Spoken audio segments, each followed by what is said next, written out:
to today's digital live event, CREtech Talks Fully Automated Multifamily. My name is Ash Gonzandia, Chief Intelligence Officer here at CREtech, and I'm excited to be your host today.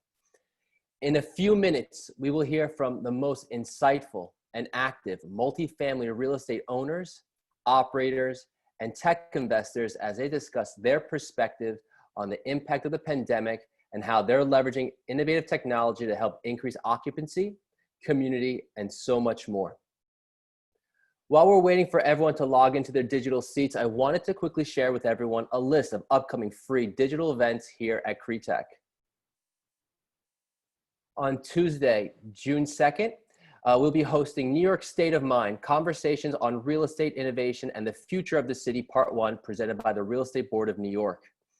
On Tuesday, June 9th, our June Virtual Demo Day, where you will hear from several of the most innovative and cutting-edge technologies in real estate tech and the built world.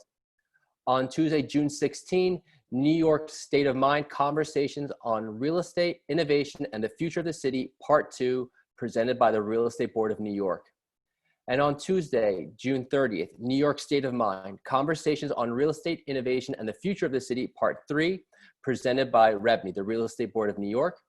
And on Tuesday, 9/15, our September Virtual Demo Day, where you will hear from the most innovative and cutting-edge real estate technology companies in the built world. I see that we are starting to have a large crowd gather, so let's just get the show on the road here.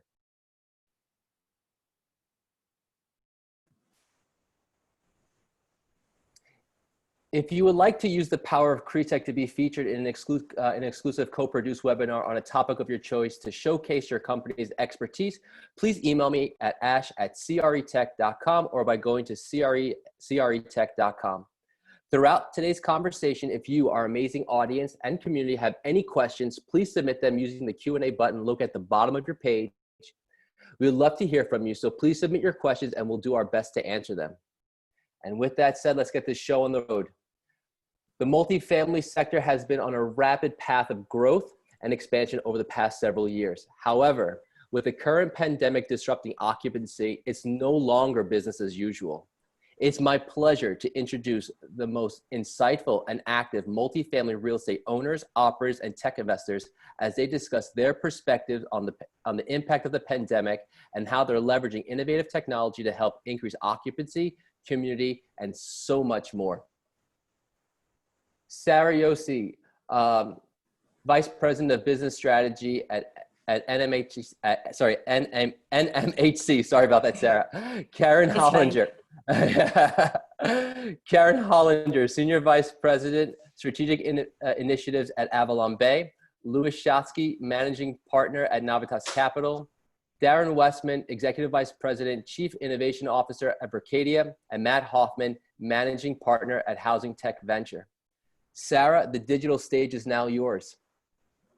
Thanks so much, Ash. Really delighted to be here. As Ash said, I'm the VP of Business Strategy at the National Multifamily Housing Council in Washington, D.C. We are a large trade association representing the leading apartment owners, managers, developers, as well as investors, lenders, financiers, a lot of the software providers, and other support companies that provide services and goods for them. So with that, I'm just going to turn it over to Karen to do a brief introduction as well. Thanks. I'm Karen Hollinger. I'm Senior Vice President of Strategic Initiatives at Avalon Bay. Avalon Bay is a large institutional public multifamily organization. We have about 88,000 units. We're a big developer, so we develop a couple $2 billion each year. And I'm in charge of large strategic multi-year projects, as well as innovation and venture capital initiatives. And that's across the organization: construction, development, property operations, and overhead. Thanks. Matt? Hi, Matt Hoffman, Managing Partner at Housing Tech Ventures, which was formed a couple of years ago to invest in early stage companies that are bringing tech-enabled solutions to the housing market specifically. So prop tech investments, but only focused on the housing market, both multifamily and single family. I'm based just outside of Washington, D.C. in Bethesda, Maryland, and look forward to the conversation today. Lou, do you want to go next? Sure. I'm Louis Shatsky. I'm the managing partner at Navitas Capital. We're a venture firm focused on transformative real estate technology and innovation. And we use both our venture fund and our own real estate portfolio and those of our limited partners, which include Avalon Bay, Equity Residential on the multifamily side, and other organizations like Jones Lang LaSalle. And prior to joining Navitas, I had a role very similar to Karen's at Equity Residential, and was there for over a dozen years. And I'm Darren Weisman, Executive Vice President, Chief Innovation Officer at Berkadia. We service $280 billion in debt, and primarily multifamily. That's our focus. Our innovation organization focuses on data, software, all tech, prop tech, everything, automation, et cetera, as well as M&A and our tech investments. Great, thanks so much. So just to jump into their questions, I want to go back a few weeks now to right before the pandemic hit. We had been talking a lot about the future of the self-service apartment for multifamily. In fact, I think 3 of us were at a conference on March 8th talking about how this was going to be the future of multifamily. Little did we know that within a few days it was going to be a reality. And so I'm just curious as to, as we've had a few weeks now, what are we, day 76, 77, I think, how quickly and how easily have multifamily firms been able to pivot in your estimation? Anybody want to go first? Well, how quickly have we been able to pivot? I would say when the need is great and you need to get leases across the goal line, you figure out a way. We were in a little bit of a better position because we had started this journey to self-service, digitization of everything, probably about 5 years ago. And so we had already moved, luckily, to, really all online payables, north of 95% online, virtual touring, artificial intelligence for leasing, Matterport tours and other virtual visualization. So we were pretty good, but certainly over the last month or two, we've had to, also figure out how to do self-guided, Facebook tours with our consultants and schedule things, really in a very distributed manner. How about you, Darren? Absolutely. This crisis, it's interesting. It's magnified the need, and you kind of touched on this. I just want to emphasize it. The need to automate things that in particular historically have required physical interactions, like, leasing, for instance, and tours and so forth, and kind of to figure out a way to do that in a low touch manner and moving primarily or completely online. And so, yes, I think a lot of investments and efforts and projects in the last 2 years have kind of helped kind of lay some groundwork, but boy, we've really had to snap to it and kind of figure some things out at the drop of a hat. And it's forced us to think about questions like, okay, what do you do during a lockdown when certain services that are normally physical and hands-on can't be performed? Like, you start looking for ways to do them online and otherwise automate them. Like,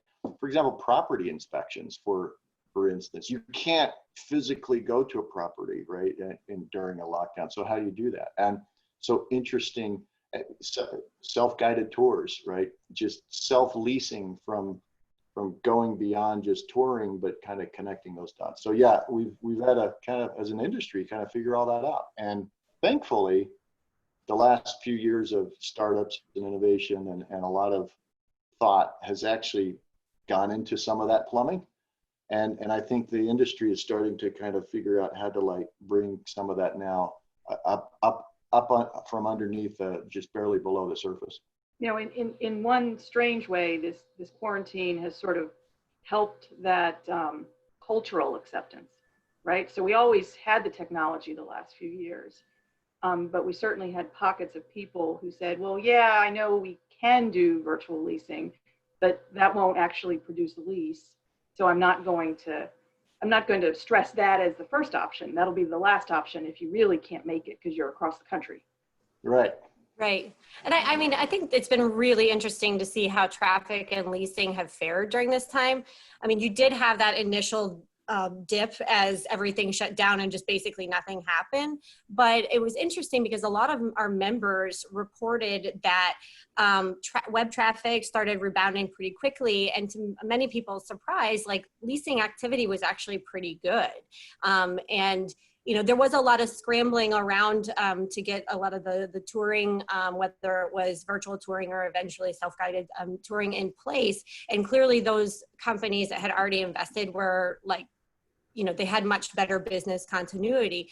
But, you know, that whole concept of the tour, I feel like, you know, the virtual tour has always been something that people had different definitions for. And so I'm curious to hear from you guys, like what, you know, has that sort of standardized a little bit? Like, I feel like before a slideshow that just kind of went through the amenities was considered a virtual tour, but now we're hearing about leasing agents who are still on site, you know, FaceTiming around an apartment with a prospect. And so that definition has changed a little bit. And so I'm curious to hear from you guys, you know, where the industry has landed on what's a standard virtual tour. I mean, I'll take that one first, which is, I'm going to answer in a way that's almost contradictory to what you just said, which is we now have several standards for what a virtual tour is.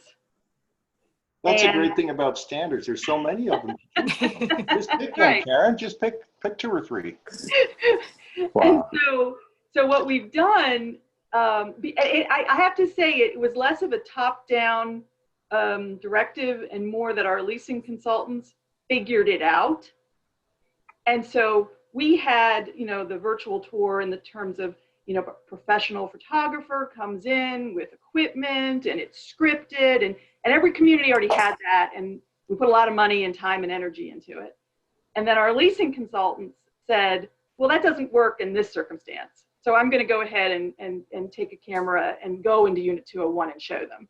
And then someone else said, well, but I really want to know the neighborhood. And they were like, oh, well, I'll just go ahead and tape one video of the neighborhood that I can just forward you on YouTube. And that's actually worked really well. So now we have, in a sense, an R&D lab with 1,100 consultants who have figured out that these are the 3 or 4 ways, and some of them are not prop tech, and some of them are not professional videographers, and they work great. Yeah. So I don't know if others have had different experiences. I was going to pick that up. We were about late January, we had a conversation with a few folks, and we were going through kind of the, as Karen would say, the 6 or so different standards of how you can do a tour. There's the traditional, everyone is on site, physical tour. There was already a lot of buzz around self-guided touring. People have been doing, you know, Matterport virtual tours for a long time. We've all seen those, you know, fancy produced leasing tours that, you know, are not customized in any way, but look really good. And then we've also seen the like handheld, shaky tour of like, oh, here's the bathroom. Yes, there's room for all your shoes video. And like the often failed, but like bonus points for trying, like, let's just FaceTime and you can turn your phone around. So there's all of those have a different reason that they exist. And I think what's hopefully going to happen now is like the platform will evolve, and, you know, necessity is the mother of invention. You know, the need, it's shifted from a need to a need from a want. And I think a lot of those things will come together, hopefully on one platform where you have the options, you know, and you can give the options to your customer on how they want to tour so that the marginal cost of your tour is really low if it can or should be. I'll interject here. I think that we're going to also see some severe market segmentation across kind of the Class A, B, and C. So, Avalon Bay is mostly Class A, I think, and has resources, infrastructure, and a relatively sophisticated clientele with their own resources to technology and some price elasticity to some extent. I come from the affordable housing world,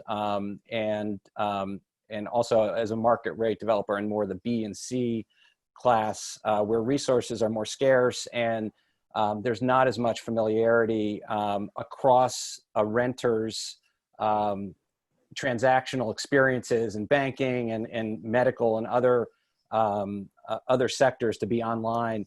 I do think it's going to potentially be a slower adoption rate in the both naturally occurring affordable housing market and also certainly the subsidized. On the subsidized piece, it's an extreme challenge because rents are capped for the most part, so you can't increase revenue to cover higher OpEx. Although alternatively, over time, obviously the remote leasing, remote touring can potentially save a lot of money and reduce staffing costs for sure. So it'll be interesting to see how over the next couple of years this plays out across the segments. The other point I would make is that it seems like COVID, there's been a lot of response to the immediate problems that companies are facing. And the big question I think on the table is how many of these practices, which are essentially quick fixes, get baked into the operating system of multifamily operators wherever they sit in the marketplace, which may be a different exercise integrating these technologies, whether they're leasing or other technologies, into the master platform of the multifamily owner. I would say 100% get baked. Yeah, that's a great, Matt. So this master platform you're talking about, I appreciate that thought, because it's not just about automating a tour. It's what about all the components that kind of lead into it? Think about self-leasing, kind of all the way from start to finish, all the way to access to the property, and then managing it even beyond that, and the automation. And that's class non-specific, because A, B's, and C's, you still need that kind of automation, right? So there's a fantastic investment firm out there that focuses specifically on multifamily automation. I've been quite impressed with some of the components in their portfolio. They collectively address kind of this platform, and there's some interesting options, and it's a good thought exercise to kind of think about as it relates to end-to-end kind of self-leasing and then management even beyond that. The firm it's called Real Estate Tech Ventures. It's run by a guy by the name of John Helm. And anyway, just three quick examples out of his portfolio. So there's a company called Funnel, which is kind of it's a CRM optimized for resident focus. So that's the prospecting and kind of the awareness of the marketing side of it versus say a building or asset paradigm focus for a CRM. So a resident focus connected to, they've got another company called Checkpoint ID, which verifies, in an online automated way, verifies high accuracy and authenticates a prospective, resident. So CRM and then verification, two extremely important components in kind of a platform in a self-service way. And then Checkpoint ID connects to SmartRent, which is the concept of automating building access. So you start to kind of pull those together, and then you throw in kind of back to the self-touring thing. We did a pilot with a company. There's a startup. By the way, at Berkadia, we have a startup incubator called Be Engaged, and we try to get close to many of the innovative things going on there that way, and potentially invest in those kinds of things. But we help them along. Well, there's one company that we did a pilot with a few weeks ago during the pandemic. It was one of these things where it's like, oh, wait, we can't do physical things anymore. How do we do this? So we pulled this company out of our Be Engaged program. It's called Virtual App. And what they provide is a robot that roams a property. It captures 4K, 360-degree media, and a bunch of data And then with a few hours of processing time, it kind of collects that, renders it. And then provides an online, very super realistic, immersive online experience that's kind of just shy of virtual reality, honestly. You're kind of, running around in a 360 degree, but it's captured. So we considered 3 use cases for that technology. One is, virtual touring, and we talked about that, tenant leasing. That's an easy kind of plug-in. Another is kind of virtual touring in the case of a property sale. Let's say there's a property, it's for sale, showings, right? And being able to go through that quickly. You couldn't do that during the pandemic. There's showings physically, that was impossible. But then to scale it and the sort of platform of the future, that's a key component. And then a third use case we considered was virtual inspection. So having a robot capture a bunch of data, and it's such high quality that potentially you can actually have inspectors, without having to actually visit properties, go in and actually look at the data and do more and scale better and lower the cost, et cetera. So when it comes to A, B's, and C's, lowering the cost, automating, making it online, making it, that's sort of classless, right? Because all classes need that kind of in their operation. And these are kind of some of the components that are sort of going to end up in the platform you're talking about, Matt, that introduction. That's a good concept to kind of think about. It kind of evolved that way. Thanks, Darren. We have some questions, so I want to go back to that in a minute, but just to kind of respond to some of the questions that are coming in, there have been quite a few as we've been talking. But one real tactical that I think we can tackle pretty quickly was a question about photo slideshows / virtual tours. And the question is for the lead shot, and I think probably, Karen, this might be best for you to answer. For the lead still shot, do you still lead with the kitchen, followed by whatever's most outstanding about the interior, followed by exterior of the building, amenities, or has that kind of shifted and maybe it's just like one photo to tell the whole story? Well, I would say the more content, the better, right? And so what we found is that when someone can't tour the community, they want probably more comfort that they're not making a bad decision. And so what that means is, it's not just the one shot, which we all use the money shot of the amenity to just answer that question, right? That is the one shot if you're going to use it. It's the rooftop deck with the little white lights, with the fire pit in the corner, because that, if I had that, then I would have a party every night, and I would, my social activities would go through the roof, right? So that's, or the pool. Or the pool. But that really is less than 1% of the decision, right? That's the lead in. And then the other 99% of the decision is everything and anything that someone would normally gather by being there, and including the hallways, including the garage parking, right? How big are the spaces, right? Because, I don't want my car to get dinged. And so what we found is that, to go back to a previous question, that Matterport tour that we took, when the property first opened, or we first did the redev, and maybe it goes into the 10 most common unit types, is really 5% of the equation. And so the leasing consultants have had to augment the other 95% to give people a feeling of comfort on their individual question, right? If they have a dog, they care about the pet park, and they want to know that the pet park is clean and it's fenced, and the fence is 5.5 feet tall, because Fluffy likes to climb, right? So I really think that that's the lesson that we've all learned, is that you can't skimp on content. Right. So another question, and Matt, this is kind of probably up your alley, regarding payments. And the question is, are security deposit alternatives like a lease lock becoming more important to offer tenants in the current environment? I'm happy to jump in on this one too. Yeah, so I would say, I mean, this is a great example of business model innovation where the industry has been doing something one way for a long time because primarily that's the way we've done it. You know, just to take an example, you know, if you're leasing a $2,500 apartment, you're paying first month's rent and potentially a $2,500 security deposit. We know that, you know, the average American family, again, is an average, but it has only $400 of savings, unfortunately. People are incredibly cash strapped. That $2,500 would then go and sit in a bank account as protection for the landlord.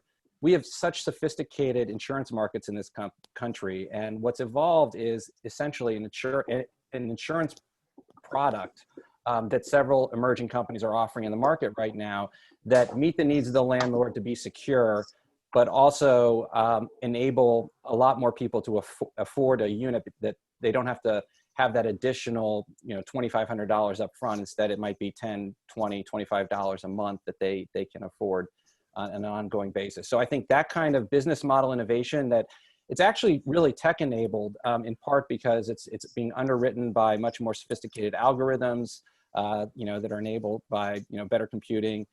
And then also just providing people market access through online platforms. So it's a terrific way to give a lot more people access to units that otherwise they'd be priced out of. Yeah, I was just gonna follow on and say there are a variety of business models that are evolving in that space.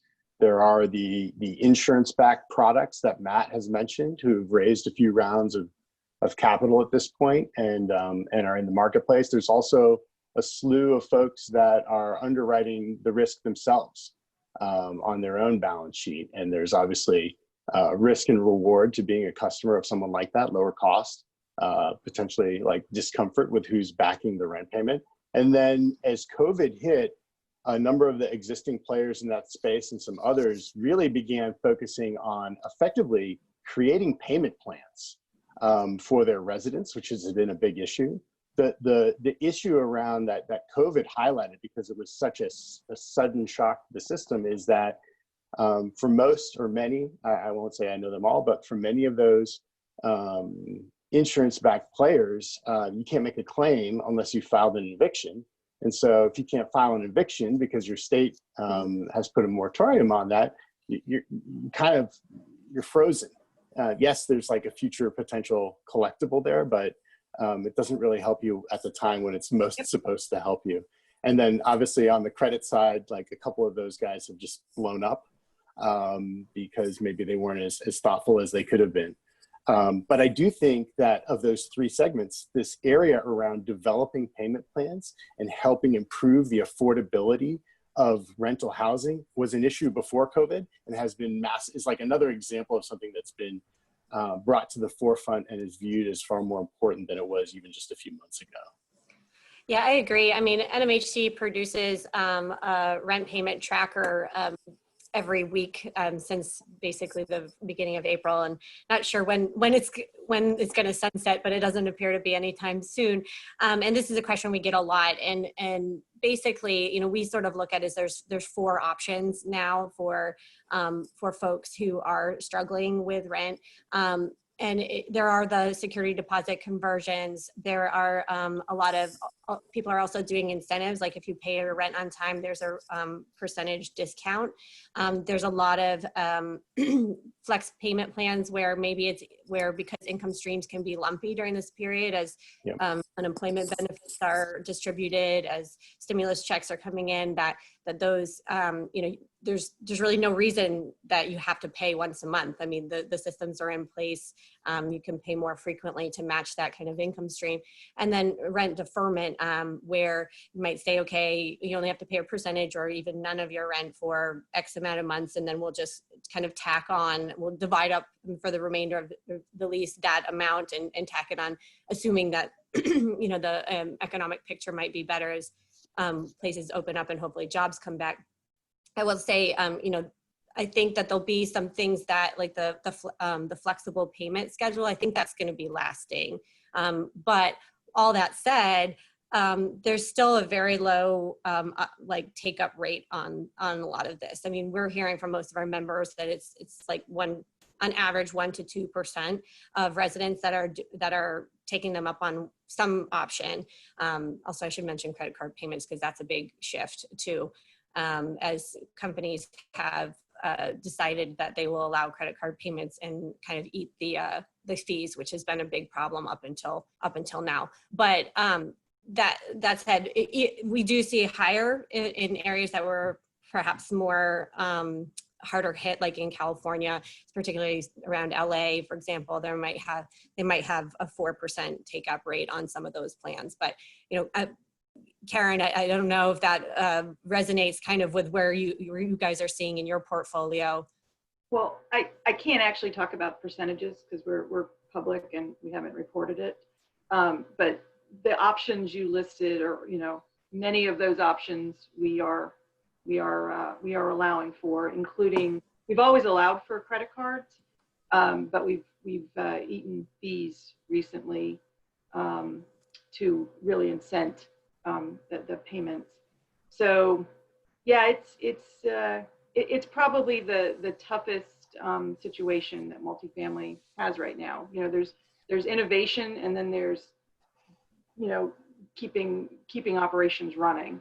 And this definitely falls into the keeping operations running and keeping the engine. I think this is one of these examples. Well, it'll be interesting to see how much of this COVID period transitions to whatever the new normal is. This in terms of flexibility and payments, both from the tenants to the landlord, but also from the landlord to whoever their lender or equity partner is, because there's that side of the equation as well, right? So typically the multifamily owners, have people that they have to pay, and so there has to be a balance of flexibility on both sides for something like that to work. Well, I have friends that have a large multifamily portfolio, but they have different owners. These 5 assets are financed here, and these 3 assets are third-party managed by this company, and it's sort of like a Chinese menu approach. And I think they are having difficulty, but not just because of the financing aspect of it, but because it's so hard to get decisions made unilaterally and quickly, right? So using the example that Sarah just said, maybe you want to go ahead and accept credit card payments and you've never done it in the past. Well, ideally you want to make that decision on a Wednesday, and then on Thursday, which is May 1st, you say, go ahead, pay by credit card, and we'll technically put that process in place. But as we all know, our industry is loaded with people you need to check with before you do some of these things. And so, I think our layered approach, could stifle efficiency in change. Sarah, do you have a sense, the rent tracker has been really invaluable just to figure out, the payment rates for the portion of the industry that you're serving. Do you have a sense of how many of the mom and pops you're capturing with that, if any at all? And also, is there a sense of the 40 million people who've applied for unemployment insurance, how many of those folks are renters? I think that there's, while payment rates have been relatively high across the board, when those uninsurance checks run out without any potential replacement later in the summer, I think there's some concern about what might happen. Absolutely. There's no doubt that the extra federal benefits are helping a portion of renters. I will say, so we have about 11.4 million units covered by our rent payment tracker. And these are all in professionally managed communities. So they do tend to not, it excludes affordable student housing, all those. And so it tends not to be a lot of the mom and pops. And so that's why we're seeing payment rates that are not really off of, a year ago, just a couple percentage points behind. And actually, we released today. I mean, May was better than April. But it's a tale of two markets, basically. I was literally just on a webinar with some folks that have essentially property management systems that serve that sort of do-it-yourself landlords. And so it's a much different universe. And their delinquency rates are like double digits, much, much higher. So I think, this isn't done yet either. I mean, it feels like forever, whatever that meme is where it's like April had 3,000 days, or it's been 3 years since March, all those type of things. We're still like 10 weeks into this, and there's been a ridiculous amount of unemployment claims that are just going to take a lot of time to work through. And so I think you might be seeing that stress here, but it moves through the market. And the big question is, will those benefits get extended? If they don't, what does it mean? How long are they going to be extended? There's a lot. And then, throw in the eviction moratoriums. And it's just a wild, wild world that we're living in right now. Can I ask Darren a question about that? So as a major lender and equity provider to the multifamily market, are you anticipating changing your underwriting criteria? And will you view, getting back to the topic, fully automated multifamily, the implementation of these technologies as potential risk mitigators that will yield more favorable capital for multifamily owners? Yeah, so I mean, the reality is, it's a great question. The reality is, coming out of this pandemic, things have changed and will be different. There's no question about that. And we're still trying to figure out what actually will change and what will be different. But it's clear that certain fundamentals have shifted. But the reality is the following, which is the same as it was before. Better data, better integration, better automation, both operating as well as underwriting, and understanding, deal structures better, et cetera. It is that was the same push before. I think what's coming out of this is an acceleration of that. But yes, certainly some things will be different and are different. I think the world has changed. The one thing I will say about the coming out of, evolving past this crisis, look, there's a lot of things about this crisis that are amazingly unique and that we've never seen before. That's certainly true, but it's a crisis with an impact to our economy, right? To employees and the employment rate, et cetera. And we've had other crises that have had impacts to the economy, et cetera. And it just seems that the pattern is coming out of there. There's always opportunity. There's always acceleration of innovation coming out of every single one of them. I think this will be no different. I think we're going to figure this out. We're going to figure out what's different. And there are some ideas that aren't going to survive and have already failed because of the impact. But the survivors, this is where what really will. So can I put Darren on the spot for a second? Since he's acting as a futurist on this. Crystal ball, please don't give me the crystal ball. All right, so I'm curious, this is not on the prepared list, so I want to what people say.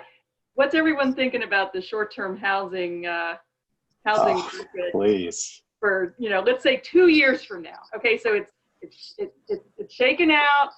The poorly capitalized players have called it a day. And we're 2 years from now, is it going to come back the way it was? Wow, that's a crystal ball question. I know. Boom. So this is the way I'm going to tactfully dodge that question. We like to think of ourselves as truth tellers, not fortune tellers. So I'm gonna avoid the answer to that question. Louis? I'll take that question. I think that's a very fair question, and I think you're absolutely right that we all know that a lot of the short-term rental providers had the wrong, they were raising the wrong kind of capital.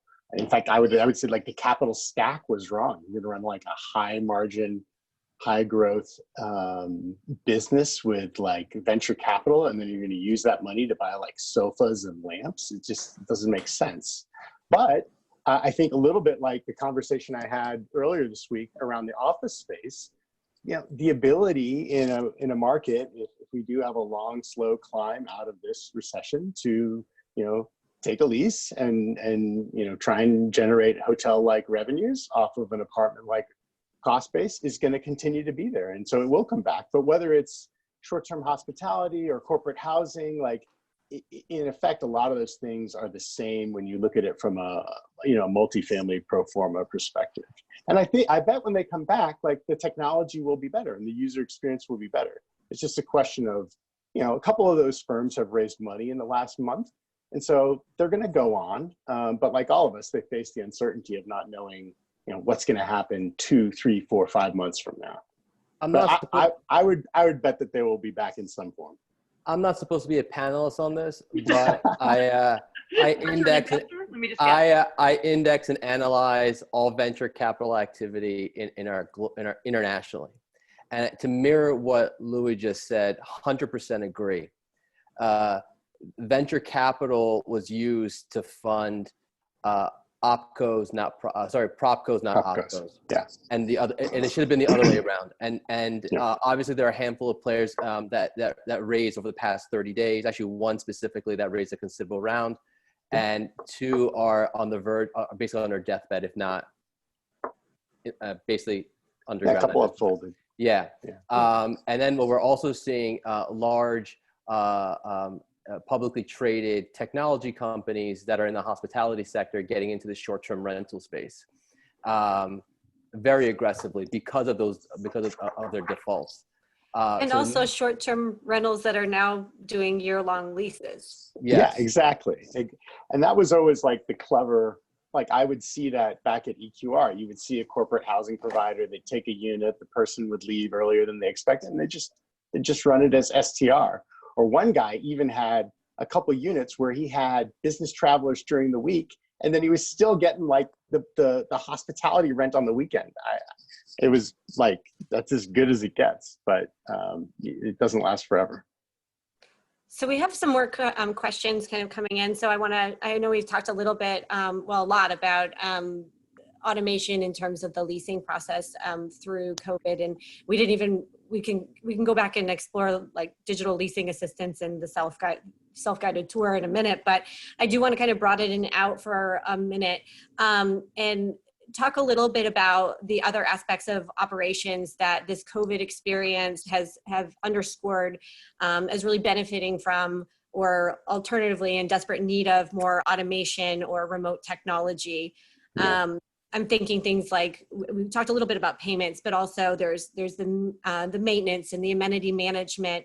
And so maybe, Karen, I'd love to turn this over to you, because I know you also love to talk about the things that are not in the market that could be really beneficial. So I don't know if, what your experience has been in terms of some of that intelligent building or smart building technology that's really come to play in COVID and post-COVID, if we can see past that. I'll say it this way, which is smart building. This is the turning point for smart building. So, and what I mean by that is that up until 3 months ago, there was a wide disparity of opinion as to whether or not it was required in multifamily. Not to say it doesn't work, not to say that you wouldn't like to have it, but is it required? So if I'm a developer, they're looking very intently at the base building, and then each amenity has to have a return. And smart building was an amenity, so it has to have a return. And so I think what is very clear through the quarantine is that particularly smart building technology when it comes to egress, right? So getting into the building and into the unit has now turned the corner to a must-have. It will become base building. So that's one change.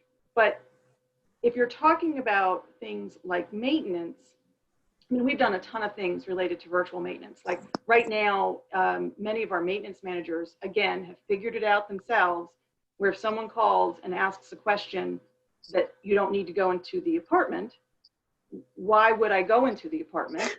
when instead I will FaceTime with you from my apartment, which is located at the community, and I'll show you where the reset switch is, right? Or I'll show you, you know, literally how to do something that's very simple rather than go into your apartment.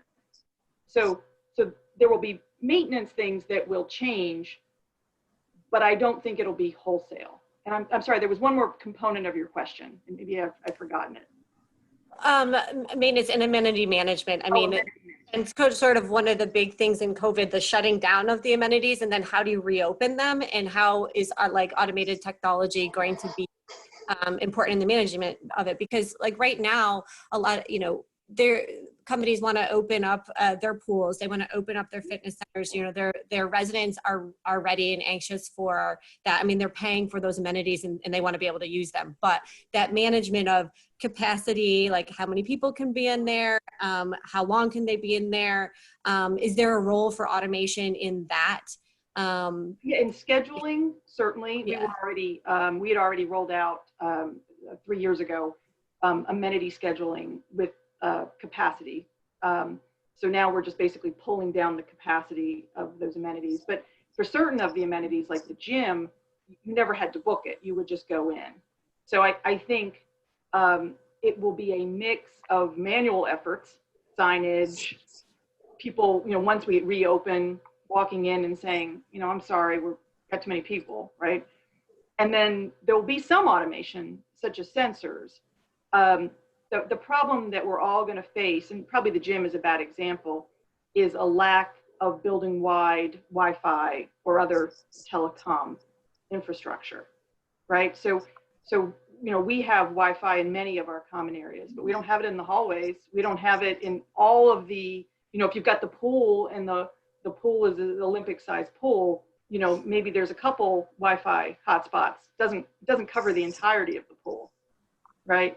So I think just maybe circling back to other things that will change, really wholesale. One will be smart building as a base building requirement, and the second will be telecommunications, right? Because all of the things we're talking about require online. It just has to be online. It can't, and the online nature of it for many of these things cannot be sort of fake online. Like it can't be you bring your phone and now it's online, right? So it's online through Bluetooth. It needs to be online so someone remotely can open the door or check on the occupancy. Yeah, that sort of curb to couch connectivity, and that's really difficult right now for sure. It's a good point. Does anybody else want to jump on that, or? I would just echo and say that I think we have to now think of Wi-Fi and broadband connectivity as an essential utility to the building, just as electricity, gas, water are, not just for the tenants, but also for the staff. If you expect your staff to do a great job, they need to have that connectivity, Karen, right in the hallway.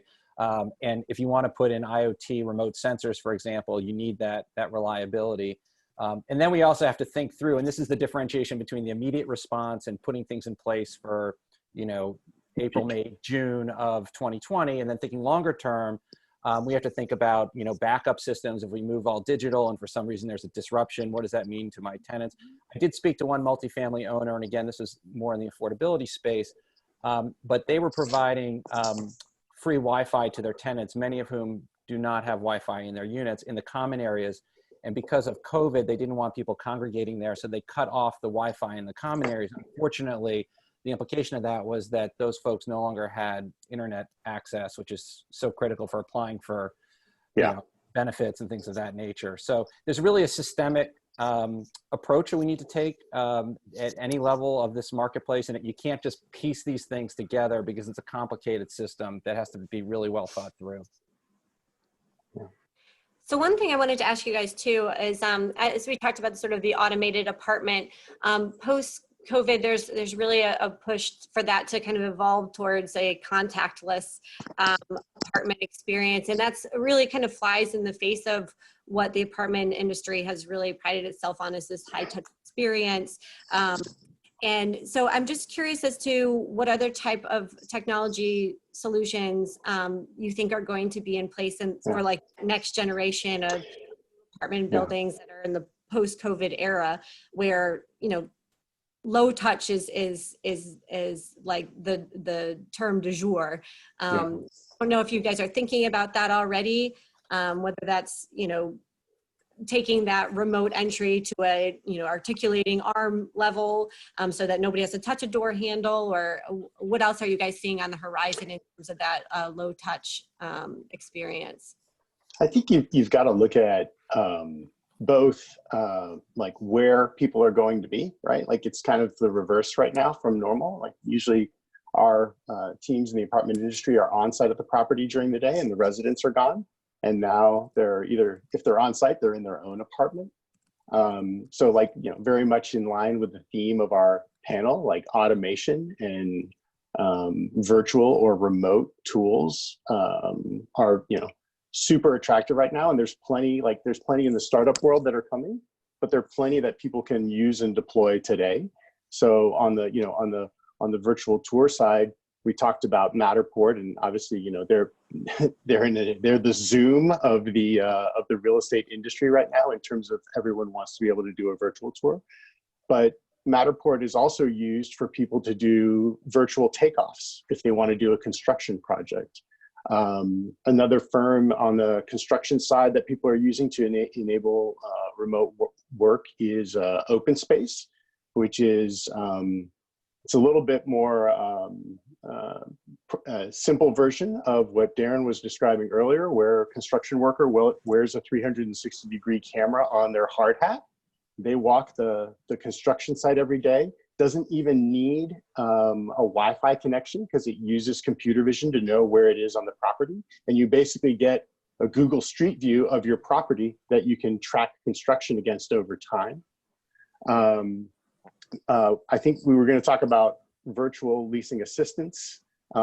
Meet a Lease, also, you know, very current product that people are using, allows when you have like a reduction in staff in terms of people's actual availability, not people being laid off. It allows for faster response times over text and email when people have interest in a property. So instead of getting a response back the next day or not at all, people get a response in 2 minutes. It's in natural language. It looks and feels like a human interaction, whether you're doing it on email or text messaging someone. So there are a lot of tools out there today that people can use to not only respond to what's happening, but prepare for the future around virtual as well as automated. Yeah, I would just add here, I think that there's going to be a new component that people consider when they're looking at multifamily, and that's the level of health security that a building offers. So it's no longer just like the amenity and does it look clean, but how are you assuring me that when I come in the front door of the building that this is a safe place? How often are you cleaning it? You know, even to the level of, you know, am I able to sanitize myself so that I don't feel exposed, you know, going all the way to my unit or going to the laundry room if it's a public on-site laundry room. And there are technologies that can do that, such as thermal sensors that I talked with one investor who invested in a company that they're putting thermal sensors on the security cameras, so they're basically taking people's temperatures. That raises a whole issue of the trade-off between privacy and security and convenience. Yeah. And we're gonna have to do a lot of work as an industry to figure out, you know, how, you know, we're making people comfortable, but we're also keeping them safe. And, you know, that's gonna be an interesting path that we're gonna have to travel together. For sure. So Ash, I know we have some folks who need to drop off here shortly. So I'd love to turn it over to you for, I guess, the Q&A. Absolutely, Sarah. Thank you so much. And to our amazing panelists, guys, thank you so very much. We have a lot of questions from the audience, a ton. We'll do our best. We answered a lot of them and we touched upon a lot of them, but I'm going to kind of bring it and kind of boil it down into and start combining some of these questions into one. But the one that is most top of mind came in earlier is from Mike Beckerman, El Jefe. Wonderful content, great insights and actionable ideas. Thank you everyone. I wonder if you think that tech/innovation will regress when people come back into your offices and leasing offices. Do you think these investments in tools and processes are sustainable? And will and will be the norm even when the world returns to some degree of normalcy, whatever that means. So I want to hand it off. Sarah, you see a lot. Love to kind of get your thoughts on it first and kind of go down the line there. Yeah, sure. I think it's TBD a little bit, and you're going to have some human intervention here that may do some of what Mike's talking about. For example, the self-guided tour, been a big proponent of that, and we've talked a lot about it and kind of been pushing for it. Like, how do we get companies comfortable with it? What needs to be in place? Because if you go back to like November, the question was like, are people going to steal the TVs? So now the conversations are like, how do we know, how often do we need to clean a unit after someone has self-toured? So there's been an evolution. And the crazy part is like, people really believe that you needed an agent to close a lease. And that has completely been debunked. However, I will say that, I am our staff liaison for like our marketing committee. And so as the reopening has happened, the agents are kind of going back in. They figured out how to do a, contact, like an agent-led, but safer tour with the new kind of reopening rules. And so now they're saying like, oh, the agents are closing a little bit better. So, but there's no clear line of like the agent saying, oh, here, I'll just take you around, versus like, this is our only option, is the self-guided tour. So I think, I think the self-guided tour has been a proven winner in the COVID era. And I think a lot of companies will just move to that. There's plenty of things for leasing agents to do. I mean, we all know that like they don't even answer 50% of the incoming calls. So, so there's plenty enough to do to like leave the tour to somebody to do it on their own.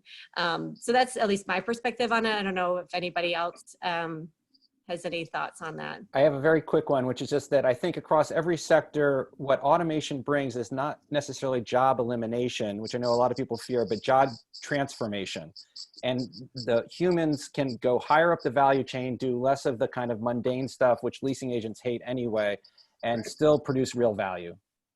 That's very much the feedback that we've heard around AI and automation in the companies that we're invested in. It's, I don't have to go walk the site anymore. It takes me forever to drive there and then walk the whole thing and come back. And then I forget one thing and I actually have to go back. Or on the leasing side, the meter lease is answered, it's just taking all these like mundane, redundant emails that I tried to set up templates for, but I can't really manage the process and end up having to write them all. And therefore, I can spend my time thinking about how do I manage this construction problem? Or what can I do to be really on when this person comes to close the lease? Or how can I deal with a very current issue that I have at the property, not a lease that may get signed a month from now? So, Yeah. Getting back to the core of Michael's question, prop tech investment, the volume, the scope, is it going to change? And I have to say, it has to change, right? Because when I think about the hundreds of newcos that were funded last year with a Series A that I've looked at, I'm sure there's more than that, with a good 90% of them, I couldn't come up with an ROI, not even close. And that's great that you just got 7 million, but I don't know why, because what am I cutting? What am I increasing in my revenue? How are people going to be so happy that they'll stay with me? And so I think the quality of the investment is going to be funneled to fewer types of players that impact us to really help the entirety of the industry, rather than just someone who wants food delivery or just someone who wants. I mean, said differently, like this is going to create consolidation. Yeah. There's one of the ways that we sometimes look at companies is we say, is it a feature? Is it a product? Is it a company? Or is it a platform? Like, where on the spectrum is this? And so some of these companies, they're features and they're not going to grow beyond that. in a best case world, they'll get acquired by a bigger fish. And then that's how that platform begins to take shape and grow faster than one company developing all of these tools, processes, integrations to deliver a more complete solution. And that's going to happen for two reasons. One, we're like at that phase of real estate tech where so many companies have come out of seed and are in Series A and Series B. And many of them are not just going to survive, but are getting tailwinds. And those are going to be the consolidators because they're going to have a push when everyone else is just trying to either keep running or stay alive. Karen, to your point, we had this conversation often with owners, and it's a conversation between unit economics and valuations on the real estate tech side. And to your point, the financial implications, the ROI, the NOI for owners and adopters. And I agree with you wholeheartedly that there is, for some companies, not all, for some, there is some disparities there that don't align with the adopter of the technology. So 100% agree. I see we have time for one more question. And while we're on the subject of automation, we'd love to kind of get the panel's opinion on this. It's a great question and love to kind of talk about the future. Not crystal ball future, but the future. Great question from Nicholas. What do you feel is the biggest area for smart building and automation of apartment ownership and management? Document management, payment processing, back-end accounting, maintenance, or others? Where do you see the greatest opportunity basically for smart building and automation? Wow, that is a broad question. So I'm going to answer it from our perspective, which is 3/4 of what was included as examples should already be in place to run your business. Like if you don't have payment management at this point, you're hurting with all those checks getting put under the door. So if I was someone who had 5,000 units and the checks were going under the door, I would certainly put payment management first because that's basic blocking and tackling. Maintenance management, basic blocking and tackling. You have to automate it. It's your core bread and butter. Where things like document management, yeah, I'm a big proponent of it, but if you have to, have some paper in the file cabinets, if you have staff, I guess you can still do it. You just won't be able to reduce your OpEx accordingly. Yeah, I would say again that Karen, that's a great example of where if you're still using the old-fashioned systems of checks, et cetera, there's some immediate fixes you need to do that are not necessarily systemic, but that will bridge you, right? And then I'd say there's 3 things that smart building, smart multifamily technology really owners should be addressing. So one is technology that help them understand their buildings better. So those are remote sensors, energy management, ingress, egress issues, all of that, anything related to the physicality of the building. The second is understanding and being connected to your tenants better. And then the third is understanding your market better. And that kind of goes to the leasing element of it, but collecting, and a lot of it is just data driven. Louis, you want to jump in on that? No, I was just going to say, and maybe I'm misinterpreting the question around smart building and automation, but I think in the multifamily business, we're renting apartments. So anything you can do to improve marketing or leasing is typically going to be proportionately more powerful in terms of the bottom line. And it's not to suggest that there aren't lots of operations and maintenance opportunities, but in terms of order of magnitude and prioritization, that's where it is, right? Get your virtual tour, get your virtual leasing, make sure that you can effectively push down your marginal cost to sign a lease. And then with all that free time your folks will have, they'll have plenty of time to change light bulbs and check the energy and whatever it is. Yeah, that's amazing. I couldn't agree with you more there. So it seems as though we're a few minutes over, but I wanted to take this time and thank everyone for taking the time to be here today. That's all the time we have for today's conversation. Sarah, Louis, Darren, Matt, and Karen, thank you all very much for sharing your thought leadership. I hope everyone, including our amazing audience and community, had a great time. I certainly did. Probably the first time I actually spoke on one of these things, impromptu. If you would like to use the power of CREtech, if you like to use the power of CREtech to be featured in an exclusive co-produced webinar on a topic of your choice to showcase your company's expertise or your thought leadership, please email me again at ash@CREtech.com or by going to CREtech.com. Again, my name is Ashkan Zandia, and it's been a pleasure to be your host today. Thank you to our amazing audience and our thought leaders today. Thank you, everyone. Thank you. Thank you. Have a good weekend, guys. Thank you. Thanks.